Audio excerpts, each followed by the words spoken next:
I have a friend who has this interesting tattoo on her wrist, and it's a tattoo of a semicolon, what you see here on the screen.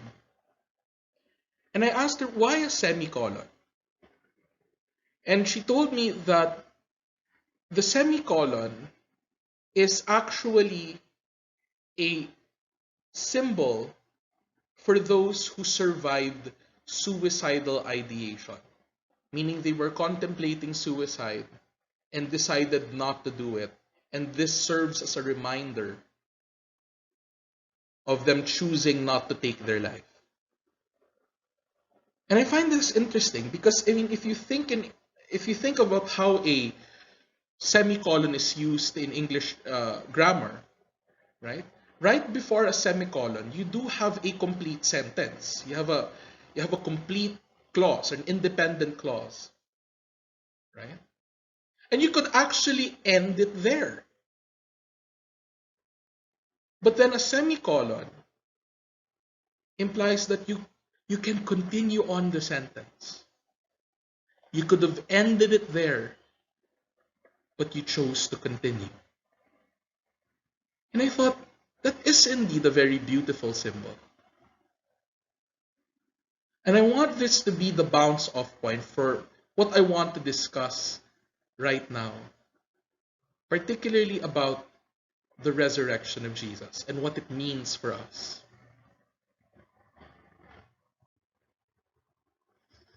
But I'm going to go I'm going to take a strange route.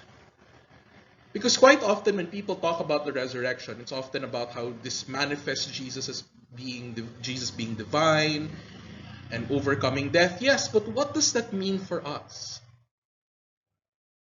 And one of the simpler ways that I wish to explain the significance of the resurrection is to ask this question. What does it truly mean to forgive?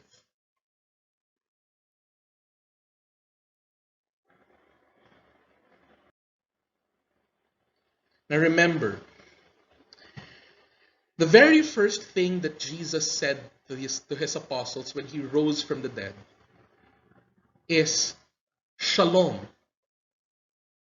It's peace be with you. But why? Is this because this is just a nice religious like peace be with you, shalom, right? There is a great significance to this.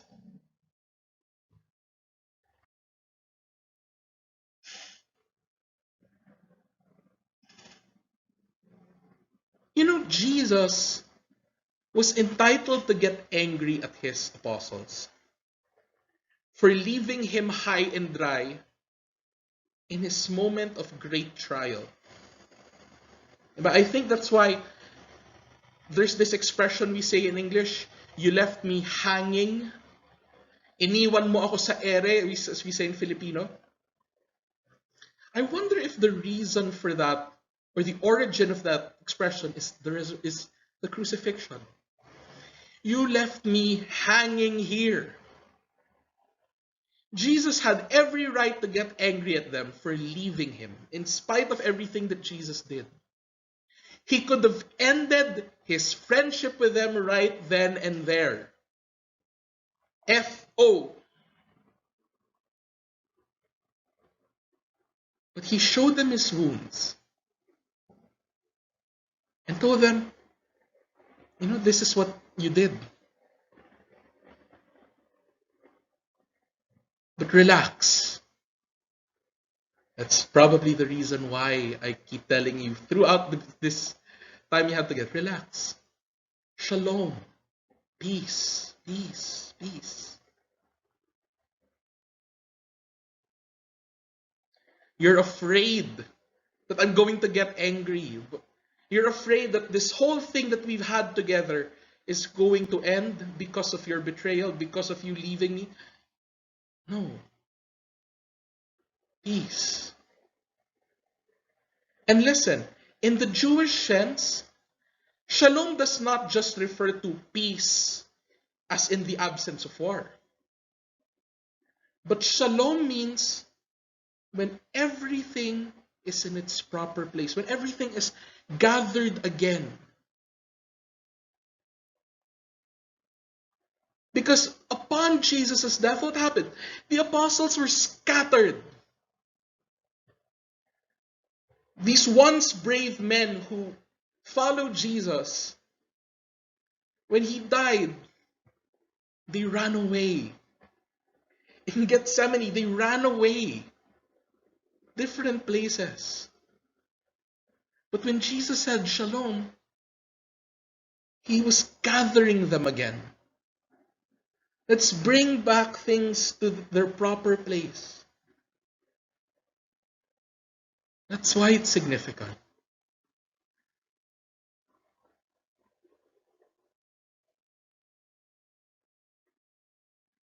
This is what the world has done to Jesus Christ, and yet he returns with divine mercy. Jesus does not deny the wounds,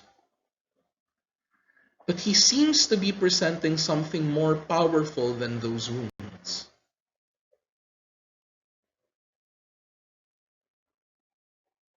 He does not deny the wounds, but he chooses to see a life after the wounds. Now that's going to be a very important dynamic when we talk about forgiveness. An acknowledgement of the wounds, but also seeing a life, an awareness of a life beyond the wounds.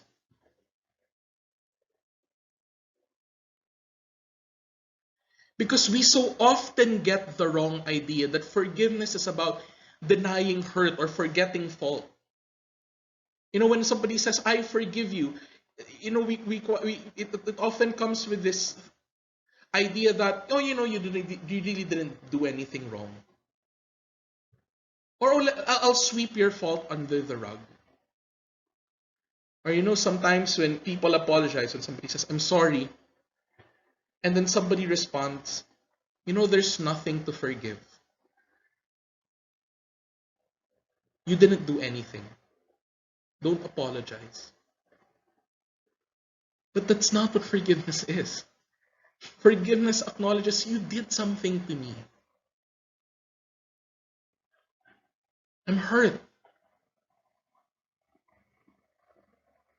And you need to see that. But then I choose to see a life after this hurt. The possibility of a friendship after this great fall. So don't forget this, everybody. Forgiveness is not about forgetting or denying fault. It's seeing life after the fall. Because after all, there are so many hurts that run deep and have permanent damage.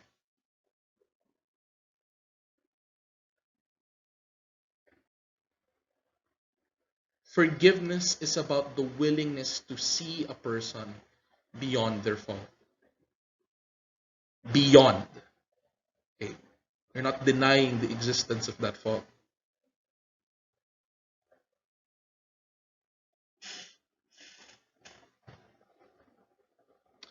When I was going around Intramuros, when we were still allowed to go out, well, we are allowed to go out, but there was this one time that I visited Intramuros, but last year. And I visited this memorial.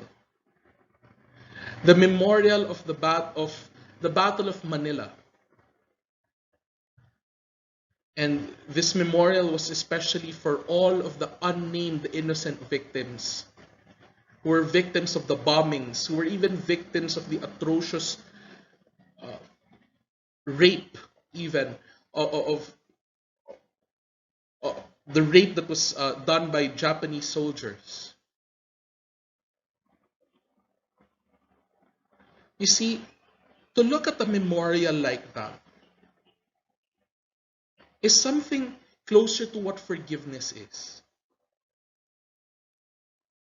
If you remove that memorial, and pretend as if this painful experience of the city of Manila never existed, then genuine forgiveness cannot happen. But at the same time, memorials are also not living. You know, memorials are there; they're static, but they're there to remind us of the past. And as they often say that those who forget the past are doomed to repeat it. This is no longer our present. What this monument seems to show that this is no longer happening now. But if we forget about it, it's going to happen again.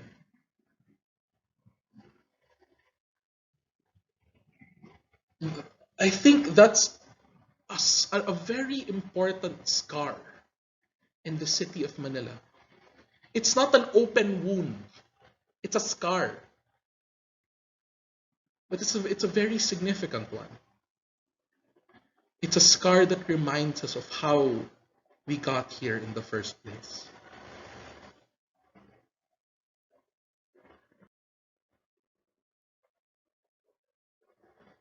That's why for me, hope and forgiveness are closely linked. Hope does not deny that there is the possibility for relationships to end in despair. Because remember, what is hope? Hope is not this blind optimism where you say that everything is going to be all right or there's nothing wrong, things are fine and dandy. That's not hope, that's optimism. And when it comes to optimism, we tend to be blind to what the gravity of our situation. But hope says that, this situation is incredibly bad. It could end here. But I will not have death. I will not have brokenness have the last word. That is hope.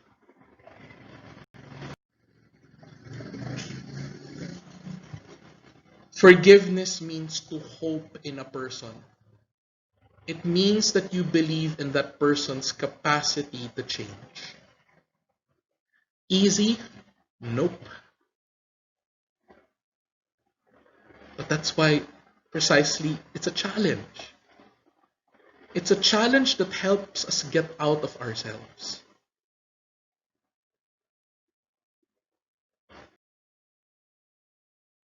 Now I know forgiveness is not easy and it takes time. Please listen, I am not going to be the type of person who's going to force forgiveness onto you and to say, oh, you have to, basta forgive mo na lang. We hear these things a lot, right? Forgive mo na lang, just forgive. But you see, the tone of that statement is like you're sweeping the fault under the rug. No, forgiveness takes a while. In the case of a rape victim, it takes a while for one to move from being a victim to being a survivor. To choose to become a survivor is a great act of hope, a great act of forgiveness. But you see, the transition takes a while. It cannot be rushed. But I hope it's something that all of us could at least day by day move slowly but surely towards.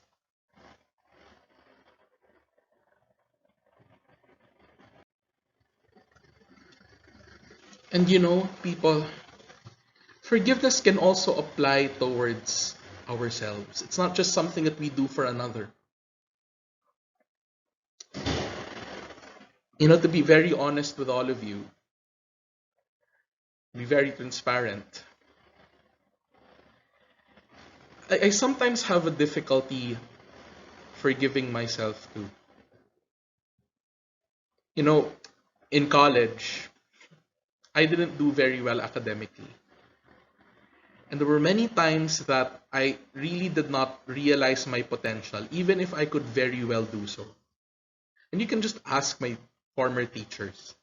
They'll tell you how they saw that I had a lot of untapped brilliance it's because I refused to tap it. I refuse to work hard.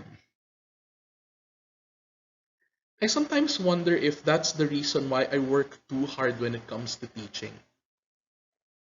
The best part of me says that the reason why I work so hard to teach is because I do love my students.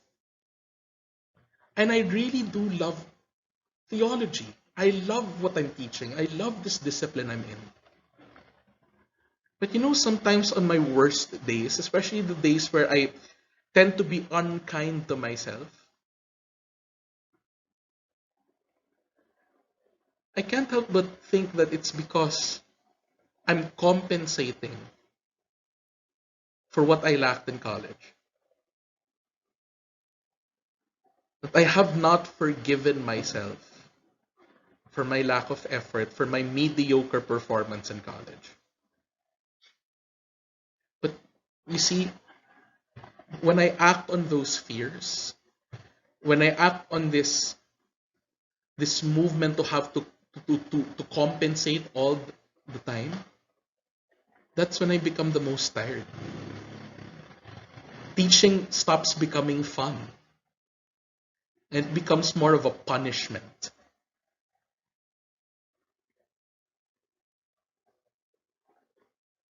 So you know what? Forgiveness can also apply towards oneself. When we choose to look beyond the stuff that we have done to ourselves.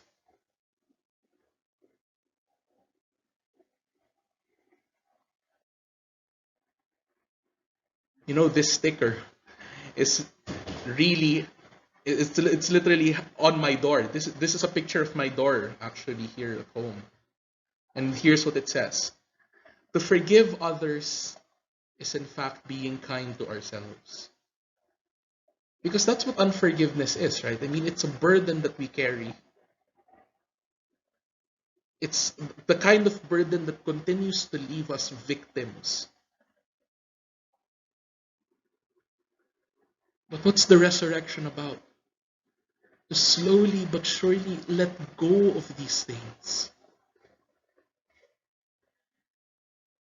Not because they didn't happen, and not because they no longer matter, but because we see that life after pain is worth living. In the context of Jesus rising from the dead, listen, death does not have the last word. Death does not have the last word, but life.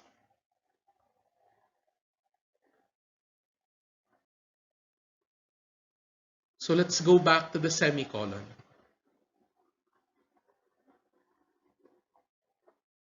A semicolon tells you, you could end it here. That's why there's a period. But can also say, no, you can move forward. It doesn't have to end here.